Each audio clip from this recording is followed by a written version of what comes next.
Okay, it's 5:30, so we'll kick off the business portion of the Douglas County Commission meeting for October 7th.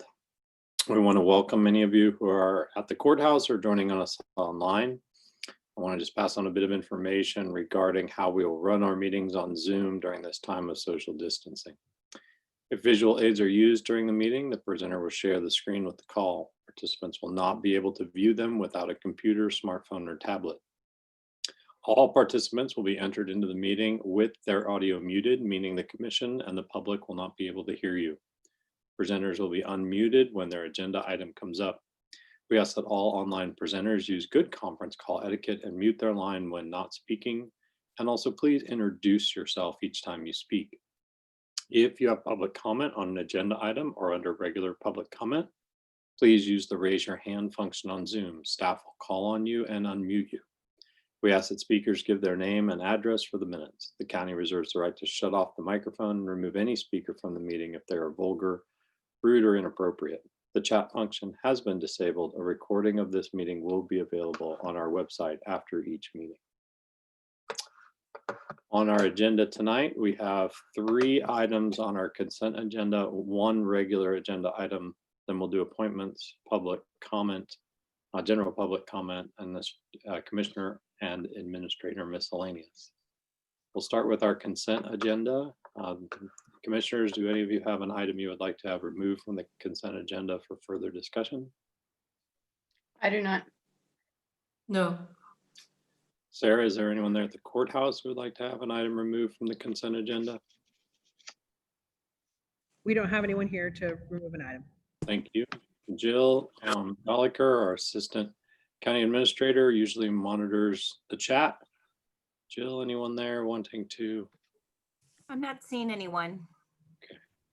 So I'd take a motion for to approve consent agenda items 1, 2, and 3. So moved.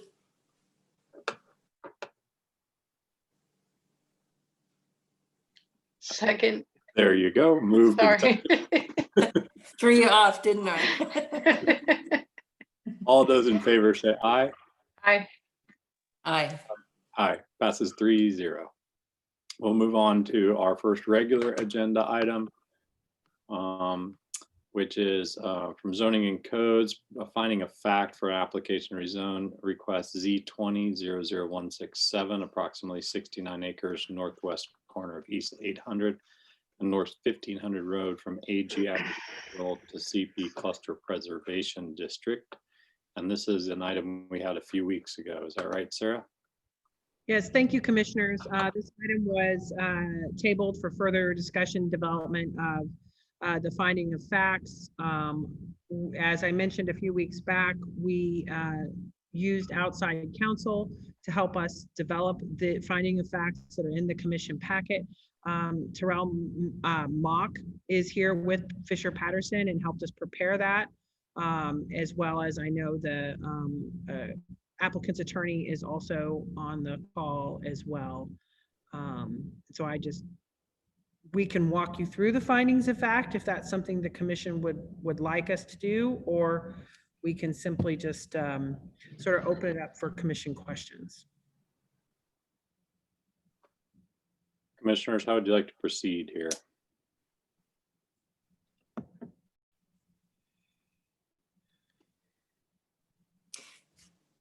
I don't have any particular comments or questions. I thought they were really thorough, so I'm happy to listen to you all for further discussion. Yeah, I thought it was very thorough. Also, I don't have any questions. Yeah, I didn't have any questions either. I appreciate the, boy, it was awful nice to have that. Sometimes it'd be nice to have that in other agenda items, but it was nice to have that to sort of recap our thinking. I think it really did an accurate job of presenting a lot of my thoughts on that item. So if there's no discussion, we just need a motion. Oh, wait, we got to take public comment. Oh my goodness, yes. Since this is a regular agenda item and I see Patrick is here, I'm going to go ahead and open it up. Patrick, do you have any comments on this? We do, Commissioner Kelly. Thank you for the opportunity to speak. And we take this opportunity as really our duty to identify what we see as the shortcomings of the findings of fact. We've read them. And again, I'm Patrick Watkins. I'm an attorney. I represent the applicant here, Mary Wakeman, and I'm appearing on her behalf. We've reviewed these findings of fact in the evaluation that's been prepared by the county, and we have a few comments. First, we believe that the findings of fact include a number of inaccurate statements that are not found in the record from the September 2nd hearing. To name a few, there's a discussion about the individual comprehensive plan elements that were not specifically referenced or evaluated during the meeting. There's a suggestion that the Kanawha Township did not support the application, which we find to be inaccurate. There's a comment that all the property owners within 1,000 feet protested the application, which we also find to be inaccurate. Those are just a few of the inaccuracies that we find to be represented and memorialized in the findings of fact. And again, it's our duty to notify the county that we object to those. We also believe that the findings fail to recognize a number of important facts that were subject of significant discussion during the September 2nd hearing. The findings fail to adequately recognize the determinations of the staff report, which is the most comprehensive review of the application that's available to the commission. Nearly every determination made in the planning staff report is either disregarded or contradicted in the findings. Findings failed to adequately address the recommendations of the Planning Commission, which again unanimously recommended approval. We believe the findings express a complete disregard for reference and discussion about the Clinton Lake Estates development. There's no mention of this 40 parcel development just to the west of the subject property in the findings. And we believe it's a significant factor in determining the character of the area. We believe that the findings fail to recognize that the variance from the subdivision plat was not a factor which should have been considered by the commission. The Planning Commission had the authority to grant the variance under the subdivision regulations, and their determination under the code was final. It did not require the county commission to weigh in on their approval, and the timetable under which the county had to appeal that subdivision variance lapsed. So the subsequent discussion at the county commission hearing and the memorialization of that discussion about the variance, we believe is outside the purview of the county, and it's an issue of great concern to the landowner. Again, we believe that it's our duty to point out our inconsistencies with the findings, not only to identify and establish an accurate record of the meeting, but as a basis and justification for the denial of the application for rezoning. We understand that you made that directive. We understand there's outside counsel involved for the county. But again, it's our opportunity to notify you that we object, and object is probably not the exact word that I would like to use. I'd say we just find them to be inconsistent and inaccurate. That's all I have right now. Thank you for your time.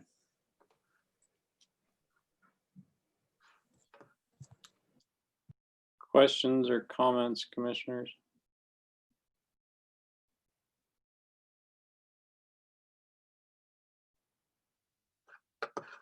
So maybe I have a question, and I'll direct this towards Patrick.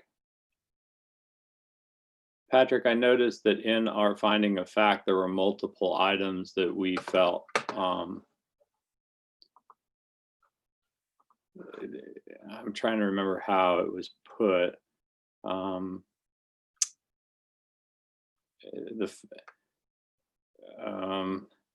In the actual application, it says this factor weighs against the rezone application, and that's in there multiple times, if I'm not correct.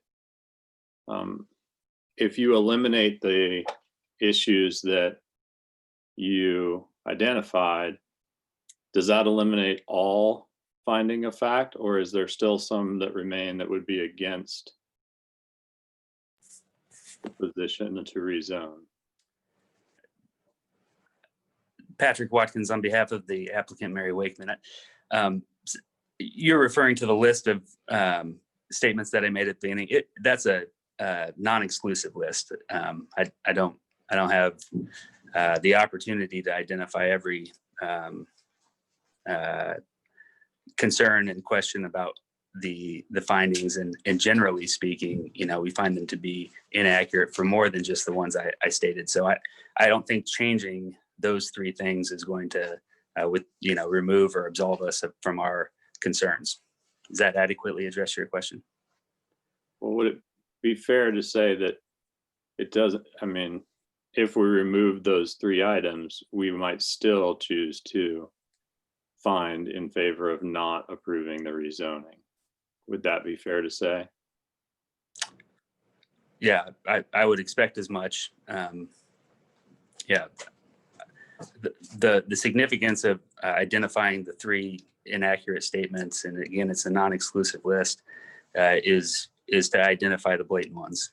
I understand that there's more bases under which the county is relying upon. In fact, the county, in its statements and findings of fact, have determined that all but one of the golden factors were not met, which was a bit of a surprise to the applicant because we thought that all of them were met.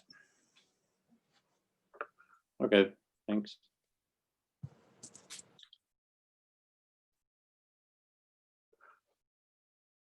Any other questions or comments, commissioners, before we open it up for public comment? Seeing no. Is there anyone there at the courthouse who'd like to comment on this item, Sarah? No, we don't have anyone. Anyone online, Jill? I'm not seeing anyone, but just a reminder to anyone that would like to make public comment, please use the raise your hand function if you'd like to speak. None that I see. Thank you, Jill. Okay, we'll bring it up to the commission for any further comment or motions.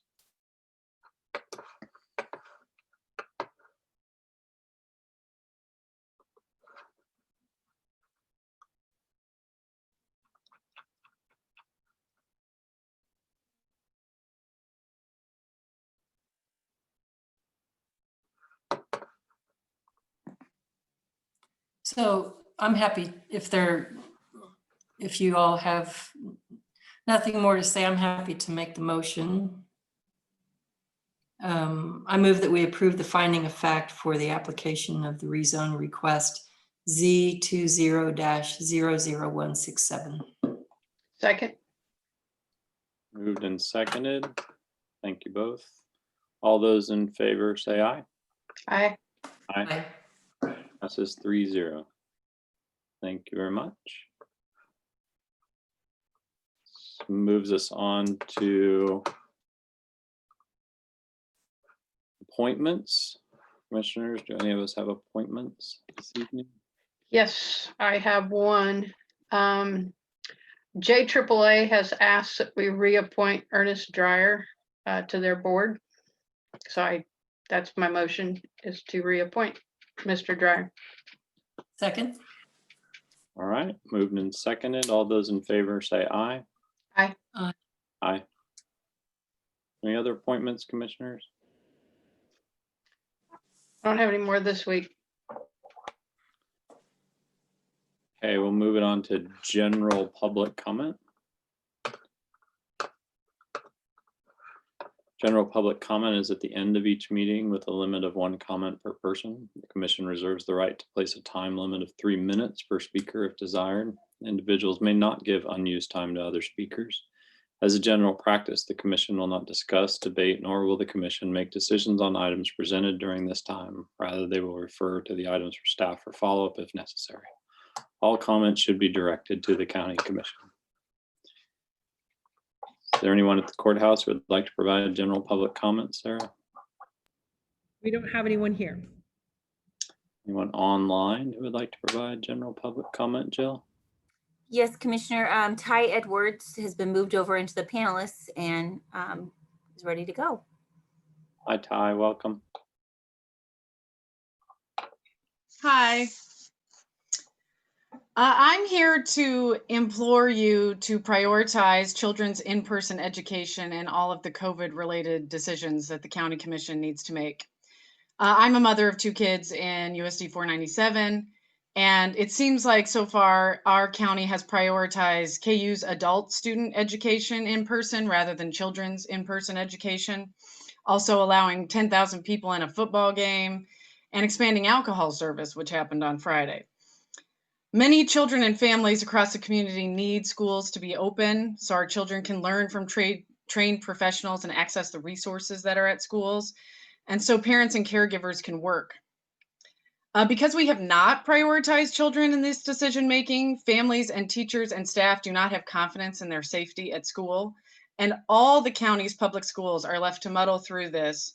And in USD 497, as I'm sure you know, especially since last week, conflict abounds. This pandemic is a climate change crisis, and we know that in climate change crises, the actions of government often exacerbate inequalities. And I would argue that's what's happened now with the children in our county.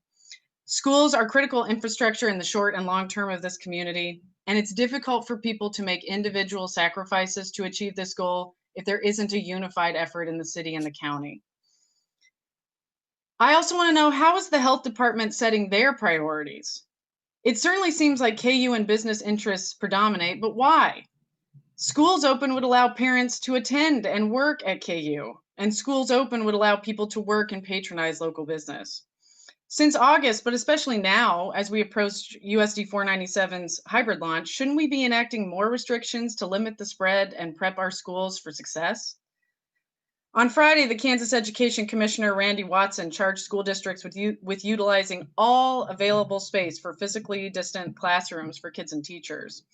Has the county volunteered any of its property to the county's public schools for use? Have you helped coordinate with the schools to find other space, perhaps private space, to be used for classrooms? And in general, have you leveraged all of your resources for children's education in this county? I am seriously begging you to prioritize children's in-person education in all COVID-related decision-making, and to use any influence or authority you have over the health department to encourage them to do the same. Thank you. Thank you, Ty. Any other public comment? I'm not seeing any. Okay, thanks, Jill. Okay, we'll move it then to Commissioner Miscellaneous and Administrator Miscellaneous. And usually we start with Sarah here. I need to unmute myself before I switch screens. Thank you, commissioners. You have my weekly memo in the packet. Just a reminder, we've got a Criminal Justice Coordinating Council meeting coming up next week. And we have some work sessions scheduled for later in October. That is all I have at this time. Stand for any questions the commission might have. Sarah, I'm going to put you on the spot here just a little bit in reference to Ty's comments, and just ask you to sort of outline what the county has been doing, how they've been cooperating with the school districts, maybe give a little bit of a picture into Education Unified Command and what that looks like, and just maybe talk about that just a little bit to address some of those comments. Yeah, I'd be glad to. Thanks, Commissioner. In July, Douglas County, City of Lawrence, Lawrence Douglas County Public Health, and LMH Health joined with our partners at the Chamber of Commerce, the University of Kansas, and USD 497 to stand up Education Unified Command.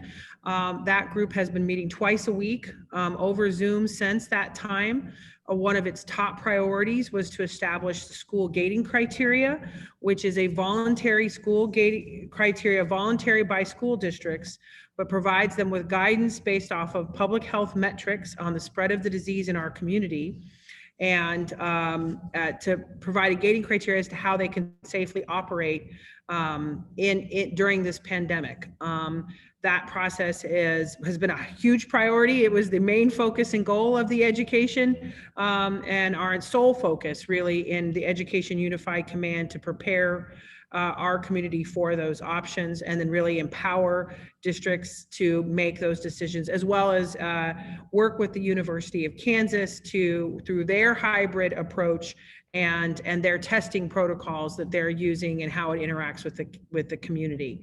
In addition to that, we've worked on testing strategies that we're hoping to release soon to the community that focus on making sure education that prioritize education and educational participants, students and teachers and staff to make sure our community stays safe in terms of education. And obviously that as a part of that is our local public health officer, Dr. Thomas Marcelino, Dr. Jennifer Scrimshire from LMH Health, who is an infectious disease doctor and also a part of the KU pandemic medical advisory team that has been serving as our medical advisors during this effort. Public health orders come from the public health officer and are the jurisdiction of the health officer, but have been done in concert with the work that's happened at Unified Command. The county has offered and has volunteered a number of resources associated with the prioritization of Education Unified Command. We've worked closely with folks at the Boys and Girls Club and others throughout the Unified Command process. And I'd say the largest part of that is the county's $25 million in CARES Act resources that it received from the state of Kansas, which over, I believe, 2 million, someone can check me on that, maybe 3 went to education in our community, and an additional 10 million went to health and medical resources in our community, largely focused on trying to keep our community safe for the next few months as we move through this pandemic. So I'd be glad to share any other information or answer any questions the commission might have. I just thought that'd be helpful. I can speak a little bit from experience to know too. I mean, I really want to commend that this has been an all hands on deck from the county perspective. Everybody from emergency management. Sarah has spent significant time as part of the leadership group on Unified Command. And it's not, I mean, it goes from everything to just providing masks, and making sure we have PPE in our schools so that, when we bring students back, or even for the staff that are there presently, because we do have staff cleaning our buildings. We have boys and girls sites at some of those buildings, all the way down to providing guidance on a plan. What does that look like? What is, taking advantage of the health department, medical staff to be able to say, this is what we should do here or there. I think the county has been very involved, but the county does not have jurisdiction over the school district. The school board does have that, and why we provide support and recommendations. That is the limit to what they do have the authority to make those decisions. So I do appreciate Ty's comments. I've heard comments on both sides of that argument, and so I understand. I understand the competing values there. Let's just say that. And I want to thank Sarah and your entire team, Sarah, for all the hours. The emergency management has put in tons of time helping our education institutions across the county. I can't think, we can be frustrated with where we are, but I can't imagine where we would be without the support of the county. So appreciate that. Appreciate your support there. Any other items, commissioners, you want to share?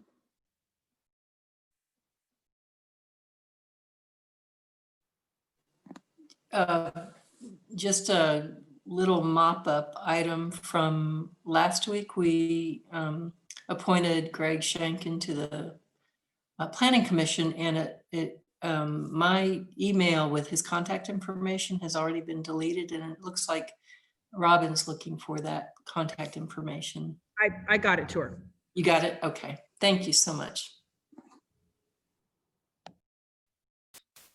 All right, commissioners. Well, if there's nothing else, it's great to see you all through Zoom again, and we are adjourned. Take care, everybody.